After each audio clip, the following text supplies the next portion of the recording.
Hey, what's going on, WODU Studios? It's KBR Sports, the best sports talk show, your 24-hour day. I'm Brendan Avin with my two co-hosts. Starting with my left, What's up? You know who it is. Rashad is in the building. and then to the right. They call me Young Lid, Khalid, aka Mr. 1201.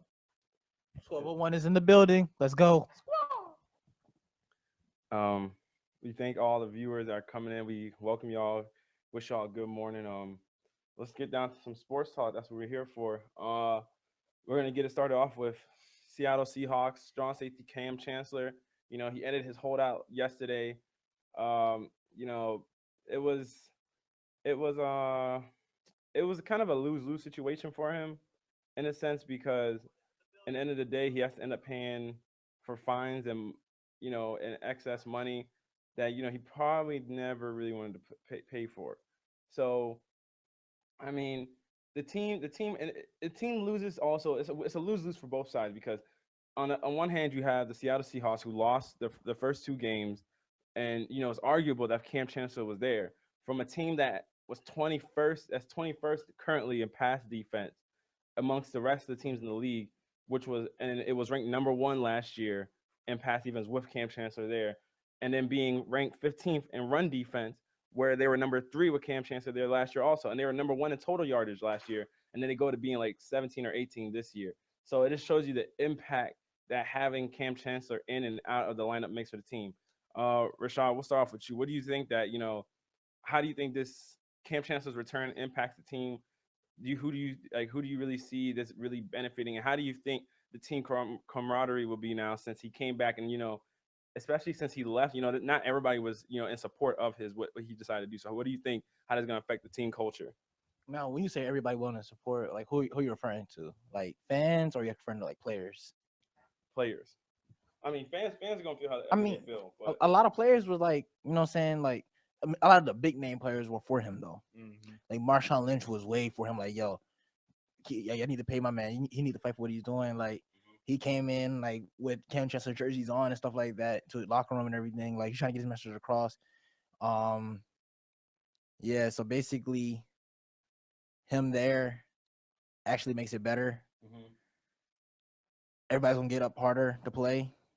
Everything is gonna, everything's gonna come together as a team. Now I feel like him there brings back that leader they need, and what I'm saying, it brings back the leader they need on defense. It'll help them a lot, especially they've given up a lot of 15 plus yard plays, and this will help them stop giving it up. But him there, I feel like the players will be happy he's back. That vocal leader inside the locker room and on the field is gonna be there. I feel like honestly, I think Marshawn Lynch about to run a lot harder now, in my opinion. But what do you think, Khalid? I mean, what I'm saying? I feel like they're gonna be great now. Actually, he came Uh, back a lot sooner. yeah, I think his return would definitely be better for the Seattle Seahawks in their current condition because they definitely need that defensive leader you was talking about to like bring the defense back together because it was looking kind of spotty for the first two games. Not to mention it was bring the team back together as a whole, having one of your big name players being holding out on being on the contract holdout for a while and not being on that team really did impact the team Mm-hmm. on all aspects, like on each player's what you call it behalf.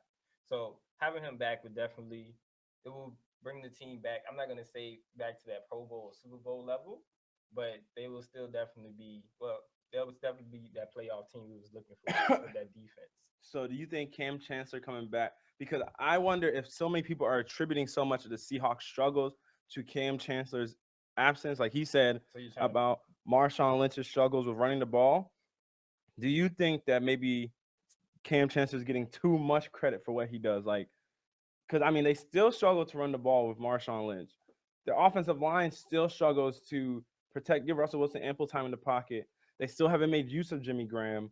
So it's like I mean, there's so many issues with this team that one player isn't going to fix. Kam that Chancellor is not going to be able to fix all this stuff. I mean, he's going to fix a lot of the gaps on the defense that the defensive side had issues with. But then even with defense now, I mean, yeah, he fixes a lot of the issues that come with the defense. But then a lot of we don't know the in depth like support of how because the way the way he was saying how Marshawn Lynch supported Cam, I didn't see that kind of support from Richard Sherman. I didn't see that kind of support from Michael Bennett. I didn't see that kind of support from Bobby Wagner. You know what I'm saying? I mean, they Richard Sherman gave out statements saying, I understand what he's going through. I understand what he's doing or whatever. Marshawn Lynch was the one guy to say, you know what? Hey, we need him in. Like, wore his jersey and everything. Said we need him in this locker room in order for us to be successful. So it's like, do you think it's going under the radar how, or it's being overestimated how people are just thinking he's just going to slide right back in and everything's going to be just how it was? I definitely think there's going to be some tension because even the comments that Richard Sherman had, they didn't sound too like inviting for Kam Chancellor, and it just sounded like a neutral answers or whatever. Mm-hmm. So it seems like there is still a lot of tension, and some people do feel a little salty about him not playing. Mm-hmm. And when he comes back, it may be a rocky start, like a couple weeks or so. But I still think they'll get back into the swing of it. No. It's not gonna be rocky. Other thing's gonna be rocky is how awful offense they have. That's the only thing. Their defense is about to be phenomenal again. You think so? That one person is about to change that defense from what they're like 20 something right now. Total, Ju- they're like ranked in total yards. They're like 17 or 18, and then in passing defense, which is where they're getting killed at, it's the 21st. Yeah. So that's definitely about to change. Mm-hmm. Now I'm not saying no. I don't see. He's a different type of safety. Like I don't look at him as a ball hawk safety, or don't look at him as a big hit safety. Even though he is a big hit, I look at him more like a hybrid. Like he's like a Troy Polamalu. You know what I'm saying? Mm-hmm. Like when Troy Polamalu and Bob Sanders in the league, you have Polamalu the hybrid safety, you have Bob Sanders the ball hawk.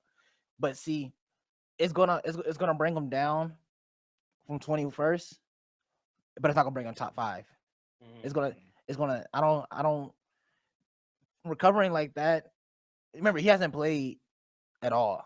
Yeah, so he's not. He's not NFL. He's NFL shape, but he's not. He ain't get NFL conditioning. Yeah. They always say you can run as much as you want to, but for you to be in that NFL condition, like when you're actually on the field for live snaps, it's a different kind of shape you got to be in. Running. Yeah, you know like And football. He's been out for 8 weeks. He's been holding out for 8 weeks. Yeah, he's been out for a He while. missed all the He's missed preseason. all kinds of Then training. he missed training camp. Mm-hmm. Training camp starts in the summer. Yeah. June. So yeah, it's been a little more than 8 weeks. He's been out for some while, but he's been in the gym and stuff. He just haven't had that football experience this season yet. Yeah, because this man, he has.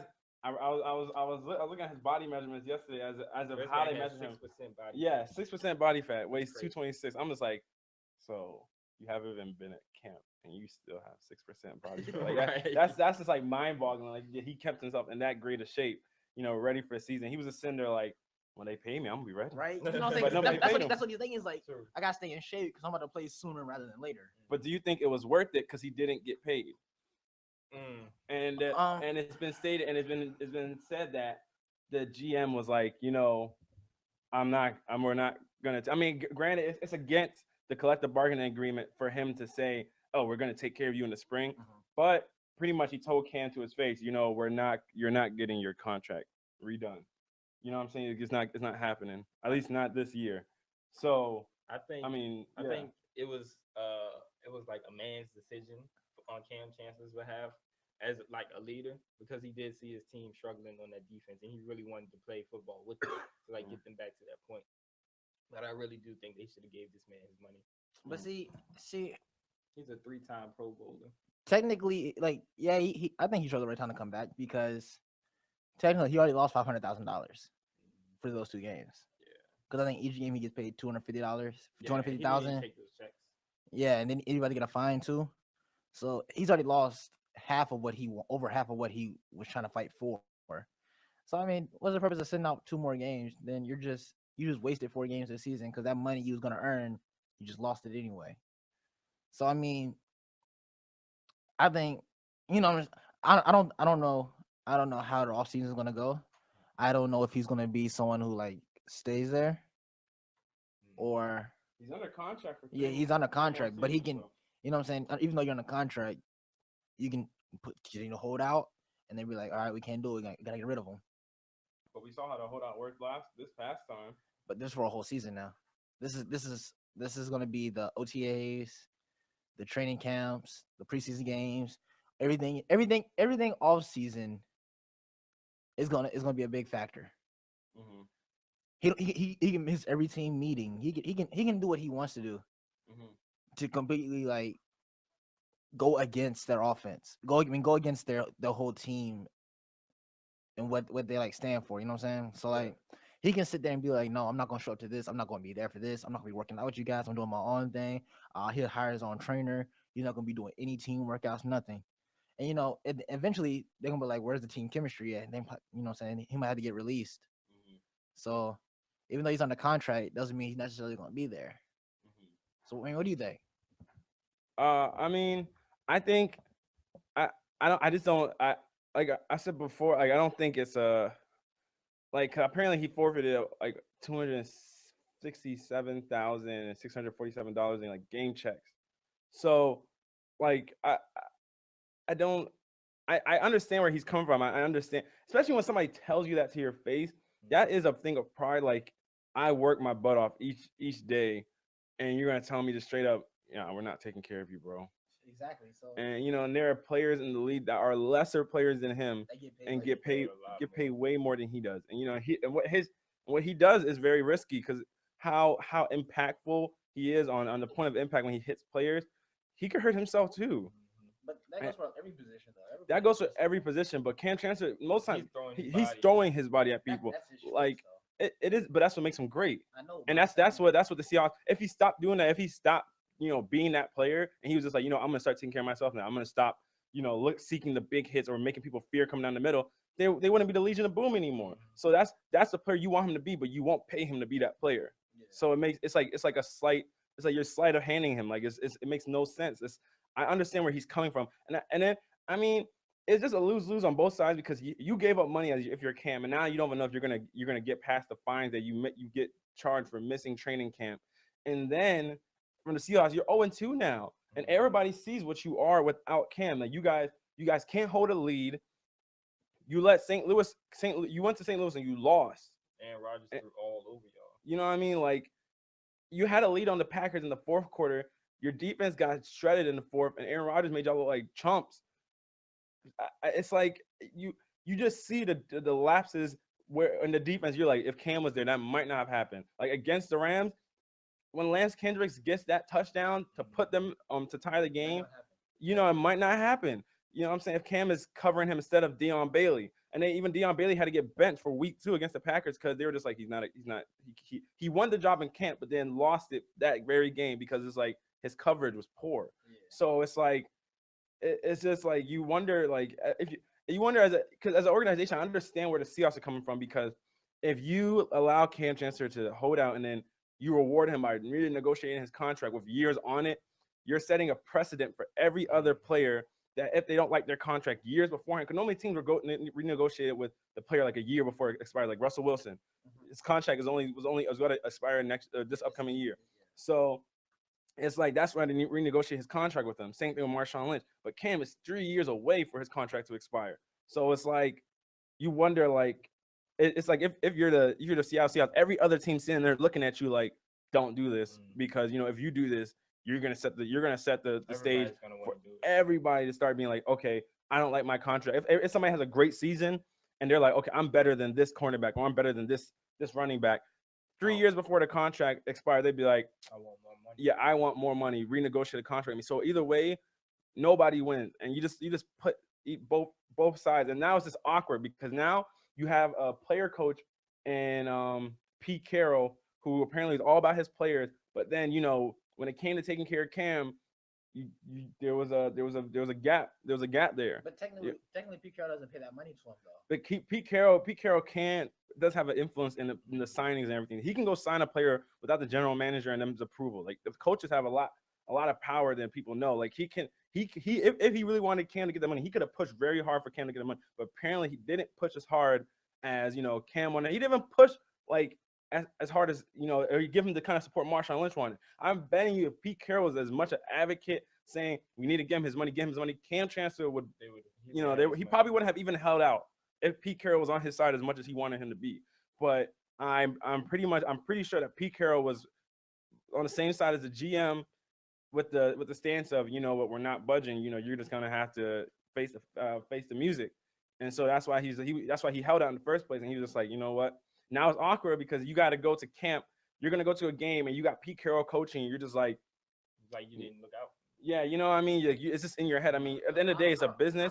But then, like that. on the off days, it becomes the toughest on the days when you go to practice and stuff. And you're supposed to be chummy with this guy, and then you just know at the end of the day he wasn't looking out for you.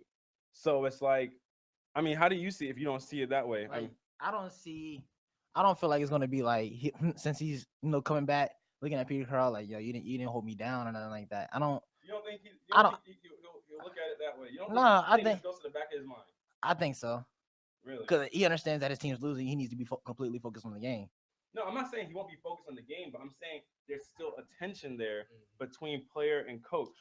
I don't think it'd be because Pete Carroll never really like said anything like I don't want him here or anything like, you know what I'm saying? He never said nothing that I don't want him here, but he never said get him his money. But so I mean, that's like all right, so right. He never said give him his money, but when it came to Russell Wilson, they were ready to give him his money. But that's the general manager, though. But when it came to Richard Sherman, they're ready to give him his money. We're not absolutely. Are you sure? Yeah, Pete Carroll was ready and resolute to get them their money. He said Richard Sherman deserved the contract he got because he's the best corner in the league. Okay. But just because it said the dude is the best safety.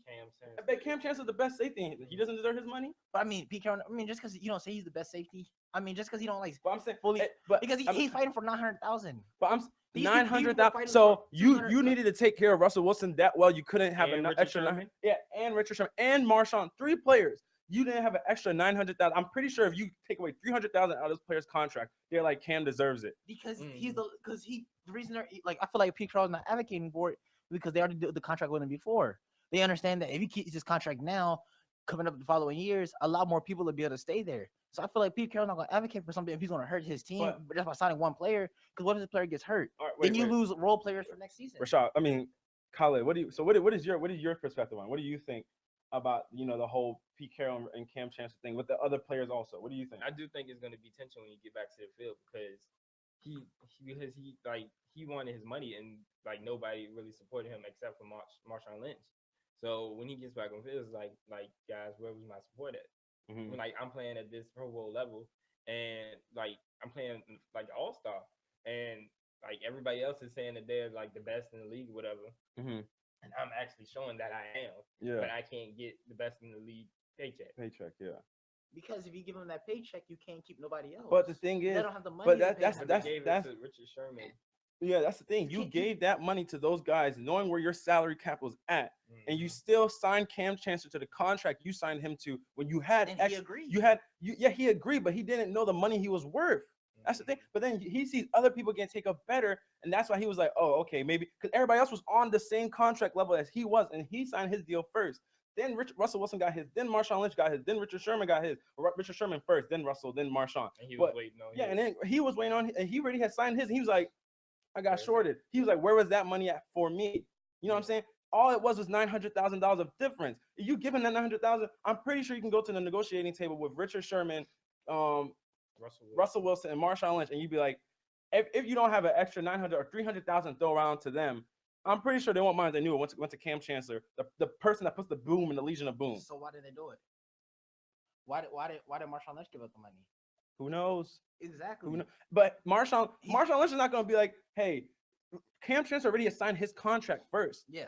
Marshawn Lynch, at that point, Marshawn Lynch. You talking about before they signed them? Before they signed. I'm talking about like right now, like reconstruct their contract. No, for them to reconstruct. I don't know why they wouldn't reconstruct their contract, but I mean, because he's looking at it. I'm not gonna mess with somebody else's money.